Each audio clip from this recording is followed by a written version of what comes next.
پھر مروہ سے اترے اور صفا کی طرف چلے، اور جب سب نشان پر پہنچے تو پھر دوڑنا شروع کر دے، ورنہ باقی جگہوں پر آہستہ ہی چلنا چاہیے۔ صفا سے مروہ تک کا جانا ایک چکر ہوتا ہے، اور اسی طرح مروہ سے صفا کو آنا دوسرا چکر کہلاتا ہے۔ اس طرح سعی کے 7 چکر پورے کرے۔ من الصفا الى المروة شوطا ورجوعك من المروة الى محترم الصفا حجاج کرام، شوطا۔ صحیح کرتے وقت اگر درمیان میں آپ تھکاوٹ محسوس کریں یا کسی مرض کی وجہ سے آپ پر صفا مروہ کے درمیان چلنے میں دشواری ہو تو آپ ویل چیئر کا استعمال کر سکتے ہیں، اور اگر طواف کے بعد عورت کو حیض یا نفاس شروع ہو جائے تو وہ اس حالت میں سعی کر سکتی ہے، کیونکہ سعی کے لیے طہارت شرط نہیں، اور بعض عورتوں کو دیکھا گیا ہے کہ وہ مردوں کے ساتھ تیز بھاگتی ہیں، انہیں ایسا نہیں کرنا چاہیے، اور جس وقت سعی مکمل ہو جائے تو متمتع پر ضروری ہے کہ پورے سل کے بال تراشے یا چھوٹے کروائے۔ حاجی کے لیے قصر یعنی چھوٹے کرانا افضل ہے، البتہ عورتیں اپنے تمام بالوں کو ایک جگہ جمع کر کے ان کے سرے 1 انچ کے برابر یا اپنی انگلی کے پورے کے برابر یا اس سے تھوڑا کم کاٹیں۔ یہ سب کچھ کرنے کے بعد اب عمرہ مکمل ہو چکا ہے، اور محرم کے لیے ہر وہ کام حلال ہے جو احرام کی وجہ سے ممنوع ہوا تھا۔ فضیلت الشیخ محمد بن صالح العثیمین رحمۃ اللہ علیہ فرماتے ہیں کہ معتمر کو چاہیے کہ احرام باندھنے کے بعد سے لے کر طواف شروع کرنے تک، اور حاجی کو حج کا احرام باندھنے سے لے کر 10 ذی الحجہ تک یعنی بڑے جمرے کو کنکریاں مارنے تک تلبیہ کثرت کے ساتھ پکارتا رہے۔ لبیک اللہم لبیک لبیک لا شریک لک لبیک ان الحمد والنعمة لک والملک لا شریک لک۔ 8 ذی الحجہ کا دن جسے یوم ترویہ کہا جاتا ہے۔ تمام حجاج کرام آج کے دن حج کا احرام باندھ کر اللہ کے رسول صلی اللہ علیہ وسلم کی سنت کے مطابق مینا کی طرف روانہ ہوتے ہیں۔ بہتر یہ ہے کہ زوال سے پہلے مینا کے لیے نکلیں اور راستے میں کثرت سے تلبیہ کہتے رہیں، اور مینا میں ظہر، عصر، مغرب، عشاء اور فجر کی نمازیں ادا کریں۔ ان میں سے جو نمازیں 4 رکعت والی ہیں اس میں قصر کریں یعنی 2 رکعت پڑھیں۔ واضح رہے کہ یہ حکم تمام حجاج کے لیے عام ہے، مکہ والوں کے لیے بھی اسی طرح سے ہے جس طرح دور سے آئے ہوئے حاجیوں کے لیے ہے۔ حجاج کے لیے سنت یہ ہے کہ یہ وہ رات مینا میں گزاریں، اور فجر کی نماز پڑھنے کے بعد اگلے دن یعنی 9 ذی الحجہ کو سورج طلوع ہونے کے بعد مینا سے عرفات کے لیے تلبیہ پکارتے ہوئے اللہ کا ذکر کرتے ہوئے روانہ ہوں۔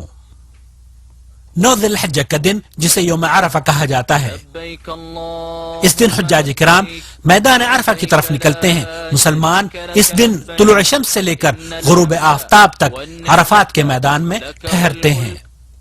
حجاج کرام، اس دن کی بڑی فضیلت احادیث مبارکہ میں بیان ہوئی ہے۔ یہ وہ دن ہے جس کے بارے میں نبی کریم صلی اللہ علیہ وسلم نے ارشاد فرمایا، الحج عرفہ، حج عرفہ کے دن کا نام ہے۔ مصنون یہ ہے کہ اگر میسر ہو تو حاجی وادی نمرہ میں رہے، ورنہ تو پورا میدان عرفہ ٹھہرنے کی جگہ ہے، اور متعدد مقامات پر ایسے سائن بورڈز بھی لگائے گئے ہیں جن میں حجاج کی سہولت کے لیے مقامات کی نشاندہی کر دی گئی ہے۔ محترم ضیوف الرحمان، اس دن جتنی بھی ہو سکے زیادہ سے زیادہ دعائیں مانگنی چاہیے، شاید کہ چند لمحات کی دعائیں پوری زندگی کی سیاہیوں کو دھو کر روشنی میں بدل دیں اور مصائب و آلام دور ہو جائیں۔ اس روز مسلمانان عالم کے لیے، اسلام کی سربلندی کے لیے، اپنے لیے، اپنے اقرباء اور اہل و عیال کے لیے دعائیں کرنی چاہیے۔ اور جب ظہر کا وقت ہو جاتا ہے تو امام صاحب خطبے کا آغاز کرتے ہیں۔ اس خطبے میں وہ امت مسلمہ کو واضح و نصیحت کرتے ہیں اور مسلمانوں کو مذہبی تعصب سے دور رہنے اور اخوت اور بھائی چارگی کا سبق دیتے ہیں۔ اس روز ظہر کے وقت 1 اذان اور 2 تکبیروں کے ساتھ ظہر اور عصر کی 2 رکعتیں جمع کر کے پڑھنا سنت ہے۔ واضح رہے کہ جو حضرات میدان عرفات میں اپنے خیموں میں ظہر کے وقت ظہر اور عصر کے وقت عصر کی نمازیں پڑھتے ہیں ان کا یہ عمل سنت کے خلاف ہے۔ حجاج چاہے مکہ سے آئے ہوں یا بیرون ممالک سے، تمام کے لیے یہاں نماز قصر اور جمع پڑھنا سنت ہے۔ بہت سے حجاج کو دیکھا گیا ہے کہ غروب آفتاب سے پہلے عرفات کے میدان کو چھوڑ دیتے ہیں، ان کا یہ عمل بھی سنت کے خلاف ہے۔ وهذا غير جائز لأنه مخالف لفعل النبي صلى الله عليه وسلم۔ بعض لوگ جبل عرفات کی چوٹی تک پہنچنے کی کوشش کرتے ہیں، دھکا پیلی کرتے ہیں، دوسروں کو ایذا رسانی کا سبب بنتے ہیں۔ واضح رہے کہ چوٹی پر چڑھ کر وہاں نماز پڑھنے اور اسے عقیدت سے چھونے کی کوئی دلیل نہیں، یہ اعمال بدعت ہیں۔ بعض لوگوں کو دیکھا گیا ہے کہ دعا کرتے وقت جبل عرفہ کی طرف رخ کرتے ہیں، ان کا یہ عمل بھی سنت کے خلاف ہے، اور سنت قبلہ رخ ہو کر دعا کرنا ہے۔ اللهم إني أعوذ بك من الكفر والفقر ومن عذاب القبر لا إله إلا أنت اللهم أنت ربي لا إله إلا أنت خلقتني وأنا عبدك وأنا على عهدك ووعدك ما استطعت أعوذ بك من شر ما صنعت وأبوء لك بنعمتك علي وأبوء بذنبي فاغفر لي إنه لا يغفر الذنوب إلا أنت.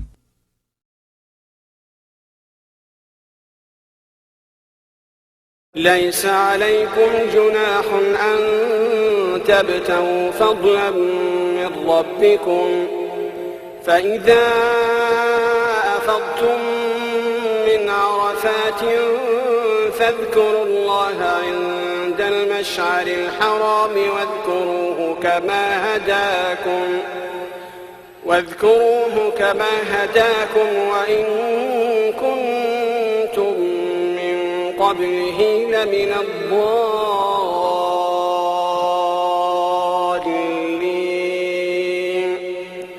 ثم أفيضوا من حيث أفاض الناس واستغفروا الله إن الله غفور رحيم.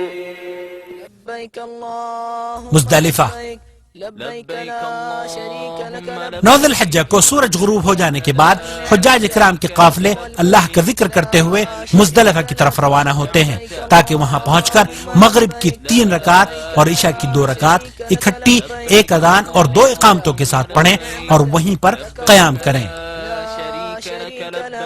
لبيك إن الحمد والنعمة لك والملك لا شريك. بعض حجاج کو دیکھا گیا ہے کہ وہ مغرب اور عشاء کی نماز کی پرواہ کیے بغیر سیدھے مزدلفہ میں داخل ہوتے ہی کنکریاں جمع کرنی شروع کر دیتے ہیں. واضح ہے یہ جائز نہیں بلکہ نماز کی ادائیگی زیادہ ضروری امر ہے. یہ سمجھنا بھی غلط ہے کہ کنکریاں صرف مزدلفہ سے ہی لینی چاہیے.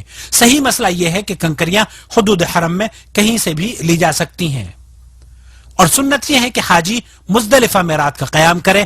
البتہ کمزور عورتیں اور بچے وغیرہ رات کے آخری حصے میں بھی منا کے لیے روانہ ہو سکتے ہیں اور دوسرے حجاج کو چاہیے کہ فجر کی نماز پڑھنے کے بعد مشعر حرام کے قریب قبلہ رخ کھڑے ہو کر کثرت سے ذکر و اذکار کریں، دعائیں کریں اور اللہ کا شکر ادا کریں.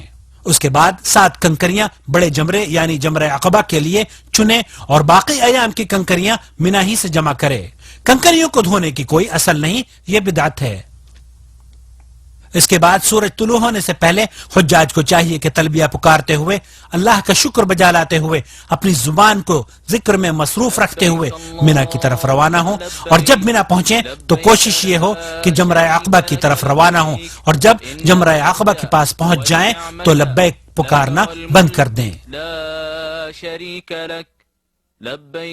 اس کے بعد وہاں پہنچتے ہی مسلسل ایک ایک کر کے 7 کنکریاں اس کو ماریں اور ہر کنکری پھینکتے وقت اللہ اکبر کہہ کر پھینکنا سنت ہے. جمرة العقبة يتوقف عن التلبية ثم يرمي جمرة العقبة ب7 حصيات متعاقبات ويكبر مع كل حصاة ثم يذبح الهدي. اس کے بعد متمتع اور قارن کو چاہیے کہ قربانی کرے اور حجامت کروائے اور عورت کو چاہیے کہ انگلی کے پورے کے برابر اپنے بالوں کو کاٹ لے. قربانی کے دن حج کے کاموں میں اگر ترتیب کا خیال رکھا جائے تو افضل ہے، لیکن اگر ترتیب آگے پیچھے بھی ہو جاتی ہے تو کوئی حرج نہیں، کیونکہ اللہ کے رسول صلی اللہ علیہ وسلم نے اس موقع پر ایسے لوگوں سے جن کی ترتیب بدل گئی تھی یہی فرمایا تھا کہ افعل ولا حرج، یعنی کرتے جاؤ کوئی حرج نہیں. 10 ذی الحجہ یعنی عید الاضحیٰ کا دن. اللہ اکبر وللہ الحمد. اللہ اکبر اللہ اکبر اللہ. مسلمانان عالم اس دن کا استقبال بڑی ہی خوشی اور مسرت سے کرتے ہیں. اس دن یعنی 10 ذی الحجہ کو پوری دنیا کے مسلمان خاص طور پر حجاج کرام اپنے جانوروں کی قربانی کے نذرانے بارگاہ الہی میں بطور شکرانہ اور سنت ابراہیمی پر عمل کرتے ہوئے پیش کرتے ہیں. حکومت مملکت سعودی عرب کی جانب سے حجاج کرام کی سہولت کے لیے ایک بڑی قربان گاہ کا انتظام کیا گیا ہے جس کے دروازے حجاج اور غیر حجاج کے لیے کھلے رہتے ہیں. بعض حجاج جمرات کو کنکریاں مارتے ہوئے کئی غلطیاں کر گزر